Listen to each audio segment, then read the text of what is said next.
Hope you guys are doing well. Welcome back. So in this video, I'm going to show you that how you can delete ads account. So let's start. So first of all, what we have to do, simply we have to write ads here, and then simply we have to press the enter.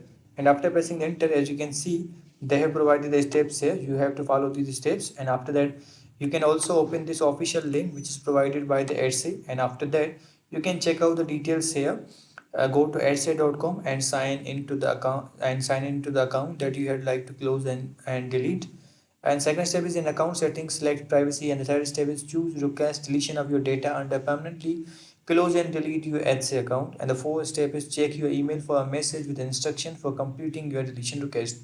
So you have to follow these steps, and after following these steps, after you submit the deletion request, you have to read this carefully, and after that your account will be deleted. So in this way you can delete your Etsy account. I hope you guys understand this video that how you can do this. So see you guys in the next video.